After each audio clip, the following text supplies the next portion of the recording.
Part 1. Now you have some time to look at questions 1 to 6.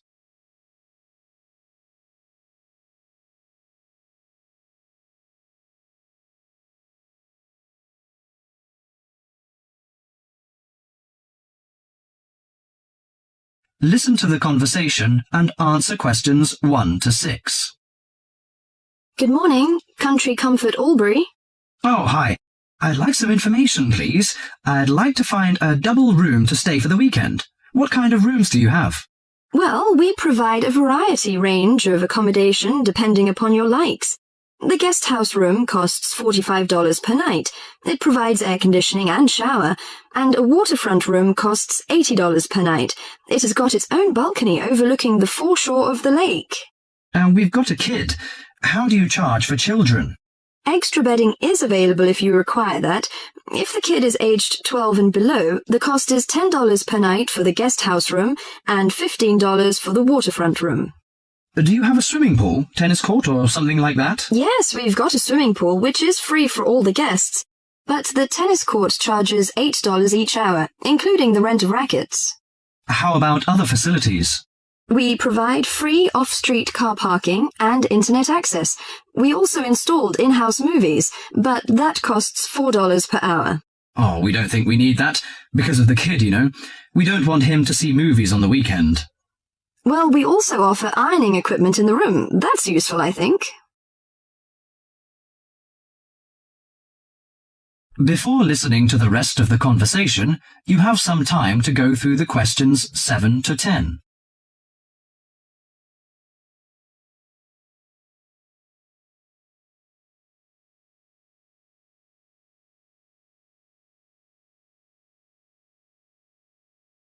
Now listen to the last part of the conversation and answer questions 7 to 10. Great! Could you tell me the address? How do we get there? Yes, it's Country Comfort Albury, ALBURY, at 648 Dean Street, New South Wales. 648 Dean Street, D-E-A-N, is that right? Yes. Well, I wonder what activities are available there in this season. You know, we want to have an indulgent weekend in the boring winter. Oh, you'll not get bored here. You know, Albury is the perfect base for alpine skiing. Besides that, winter's frosty alpine air encourages walks through mist-laden valleys. You can walk alongside rushing streams and waterfalls. After returning to the warm and comfortable lounge, you can sit by the open fire. I think this is the ideal time of year to nourish your body at the Salus Spa. The idea of skiing doesn't appeal to me very much, but it sounds good to have a relaxing walk through the valleys. Maybe after that, I'll have a massage and some soaking in the spa. And you know, this hotel is perfectly located in a quiet position off the main highway in central Albury. It's within walking distance of licensed clubs, restaurants, shops, and the central business district. It's known for its excellent cuisine and warm Australian hospitality. Good. It's a good idea to taste the tasty dishes in one of the restaurants. My wife may be interested in shopping. She's always keen on that. I think I'll contact you later. Thank you very much. That is the end of Part 1. You now have half a minute to check your answers.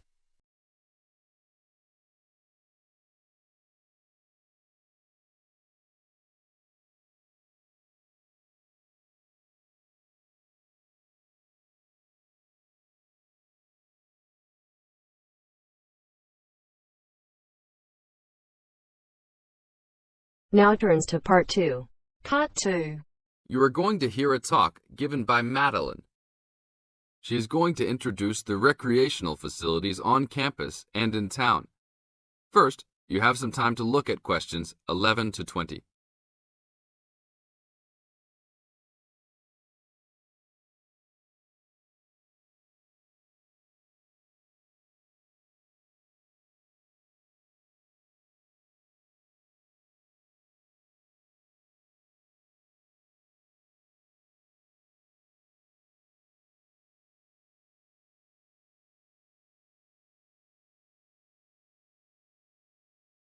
As you listen to the talk, answer questions 11 to 20. Well, good morning, everybody. My name's Madeline Stewart, and I'm here to tell you about the recreational facilities available on campus, and also to tell you something about what the town has to offer. You may already know that your Students' Union membership also includes membership of the Sports Union, which provides a range of sporting and recreational facilities on campus, much the same as those in most British universities. The Sports Union has football, tennis, and cricket teams in local competitions. And really, most sports are catered for in some way on campus, even if they're just social matches. In the building itself, there are fitness classes and a full gym, including weights. The Sports Union can also provide cheap tickets to some major sporting events. And to keep you up to date with everything available, there's a weekly newsletter distributed around the campus. You should check this to find out the names and phone numbers of the contact people for each sport or activity you're interested in. Yes, did you have a question? Yes, apart from what you've just said, does the Sports Union offer individual help in any of its activities, for example, in getting fit and healthy? Yes, we do. The Sports Union has a fitness assessment clinic every Friday, staffed by the resident sports trainer, who can provide advice on the best program for you and refer you to various charts. I'm sure you all realize that for any medical assessment or health problem, you should go to the University Medical Service. The sports trainer can also advise you on a suitable training program using the weights. And now on to Ashbury. For a town of its size, Ashbury has some unusually good leisure and sporting facilities, most of which are near the center of town and easily reached by bus from this campus. There's a new, well, almost new, Olympic-sized swimming pool. That's not quite in the central town area, but it's only a 5-minute walk from the bus stop. Above the pool, there's a high-tech fitness center that any of you more serious fitness lovers would need to check out. Then, in the center of town, there's a sporting complex called the Anderson Center, which contains squash courts and facilities for a number of other indoor sports, such as basketball. And just around the corner from the Anderson Center, in the main street there, is an indoor bowling alley. All of these facilities are listed in the weekly newsletter, so I encourage you all to look through it and... That is the end of part 2. You now have half a minute to check your answers.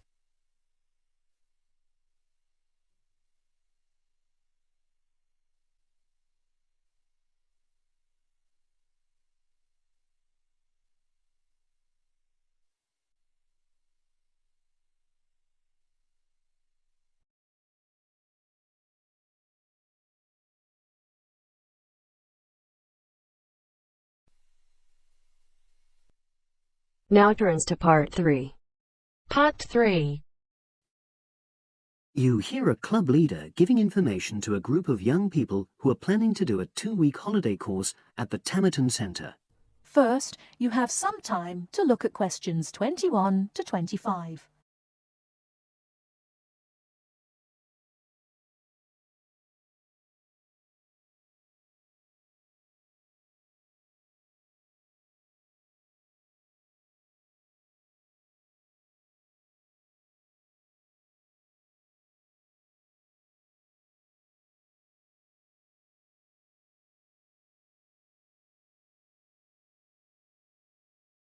Now, listen carefully and answer questions 21 to 25. Hello, everyone. I've been asked to talk to you this afternoon about next month's trip to Tamerton Study Center for the 2-week course. Now, some of the things I'm going to say you may have already heard or read about, but I think it's important to emphasize a few key points. First of all, it's worth reminding you why Tamerton was set up in the first place, in the late 1960s. That was really before all the concern with preserving the environment, which everyone talks about these days. The idea was simply to get people out of the cities and into the country, and to find out that just being outdoors can be very rewarding. This is not going to be a holiday in the usual sense. It's called an adventure course because you'll really be stretched to your limits, but that in itself can be a positive thing. The group I took last year, for example, said that although they actually felt pretty weak and exhausted all the time, it really made them learn a lot about themselves and increased their confidence. And in the end, that's the most important thing. Now, all of you knew about policies at Tamerton before you signed up for it, so you know that in many ways it's quite old-fashioned. You don't have a lot of choice in what you do. But something which I think makes the place so special is that you get to try so many different things every day. For instance, one day you'll do climbing, and the next you'll be surveying rock pools. It's not intended that you become an expert in any of them.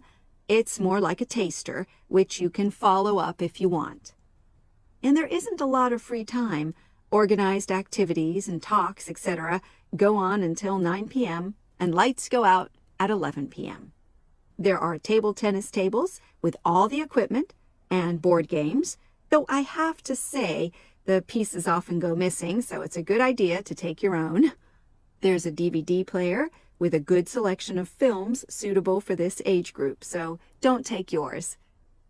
Bedtime at 11 p.m. is strictly enforced, and there's a good reason for this.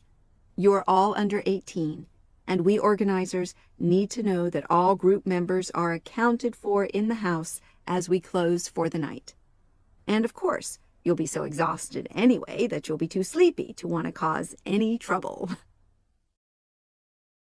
Before you hear the rest of the talk, you have some time to look at questions 26 to 30.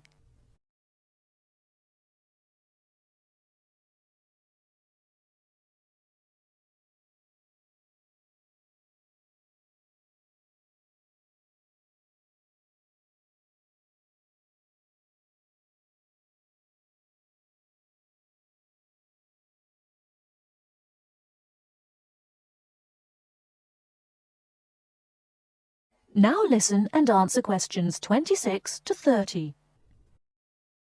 Now, what should you pack? The information sheet tells you a lot about what clothing to bring. But what about other things? Well, Tamerton House has its own small shop, but anything there is several miles away, so you won't have many opportunities for buying supplies. So in this last part of my talk, I'm going to explain what objects you should take with you to the center, what you can take if you want, and also, very importantly, what you cannot take. Several of you came up to me before this talk and asked whether you can take things like kettles or hair dryers. The answer is there are plenty of these electrical appliances available in the center, and they are of the proper voltage and are checked regularly. Yours may not be. So the rules at Tamerton say you can't bring them into the center because it's considered a fire risk. Remember, it's a very old house. Now another question was about cell phones. Although you definitely can't have them on during inside talks, you equally definitely need them when you're out on exercises. So they're a must, I'm afraid. Anybody who wishes to talk to me about borrowing a phone for the fortnight, please see me after this talk. Now, the weather's heating up at the moment, and you'll be outdoors a great deal. If you wear proper clothing, especially a hat, sun cream is optional. Also, they sell high-factor cream in the shop, so you don't have to take any of your own unless there's a special kind you use. Now, there's a special note about things like deodorants, which come in aerosol cans. I need to tell you that these are banned in the center, because apparently they have the habit of setting off the fire alarms. If you want to take an aerosol can, you'll actually be at risk of being told to leave. And finally, people have been asking about whether they need to take towels. Well, the center does provide 1 towel per guest, which you're required to wash yourself. If you're happy with that, then don't bring another. If not, take one of your own. Just remember how much outdoor exercise you'll be doing and how dirty and wet you'll be getting. That is the end of part 3. You now have half a minute to check your answers.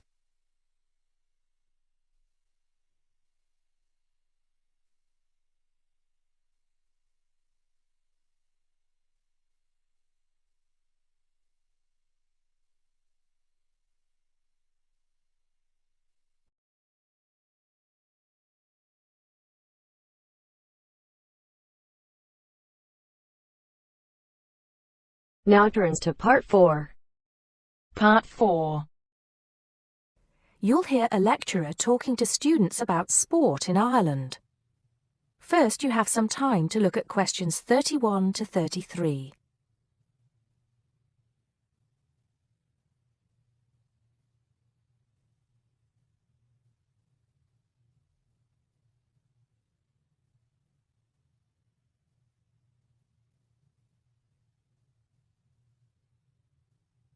Now listen carefully and answer questions 31 to 33. Now, today we're going to be finding out about the most popular sports in the Emerald Isle. That's Ireland, of course. Can you guess what they are? Well, there are these two lesser-played games, a form of rounders and Gaelic handball. But we'll start with one which is perhaps over 3,000 years old, arriving in Ireland with the Celts, some claim. That may be a slight exaggeration, but I consider it to be the fastest field game in the world, and it goes by the name of hurling. Well, that's what it's known as in the English-speaking world anyway. So, what do you have to do? You've got 15 players on a team, one of them the goalkeeper. Each one has a stick called a hurley. Here you are. I've brought mine along. Had it since I was at school. This is what it looks like. And basically, you have to get this ball, called a sliotar, that's S-L-I-O-T-A-R, so it's not spelt the way it's pronounced. You hit it into the net for 3 points, or you can hit it over the net for 1 point. The goal looks like the letter H, with the net under the crossbar. The goalie has a bigger stick than the others to help keep the ball out. You can also catch the sliotar and run with it for 4 steps maximum, or bounce it on your stick. Is that clear to you all? I'll be showing you a video a bit later, so you can see what a game actually looks like.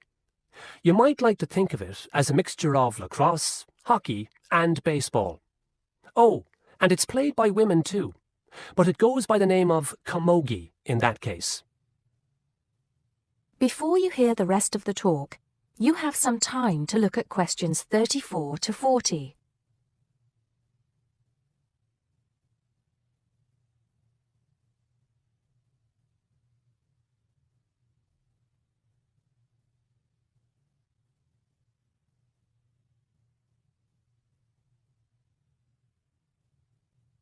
Now listen and answer questions 34 to 40. I'll give you a bit of the history, shall I now?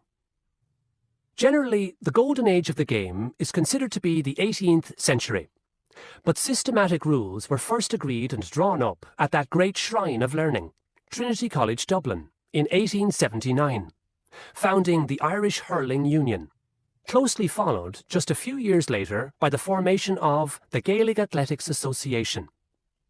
With greater organisation last century, the All-Ireland Hurling Championship got off to a flying start.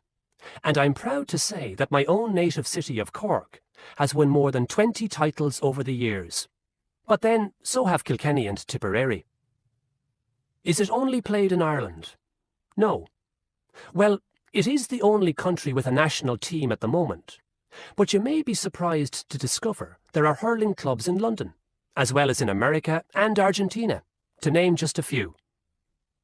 The other game I'd like to take a little time to introduce you to is Gaelic football, which is played on the same pitch as hurling with the same number of players. But there's no net. You just have to get the ball over your opponent's goalposts. And you can do that by kicking or punching the ball. However, you're not supposed to do that to the players, I might add. Imagine it as a combination of soccer and basketball. But in my opinion, it's a more exciting spectacle than either of those. Excuse my bias, if you will. It's also very popular with women. In fact, there are more women's teams than for any other sport. Whether despite or because of the physical contact involved, I wouldn't like to say. They do play a shorter game, 60 minutes, rather than the men's 70. So, let's have a look. If we can have the lights down, I'll see if I can get this technology to work. That is the end of part 4. You now have half a minute to check your answers.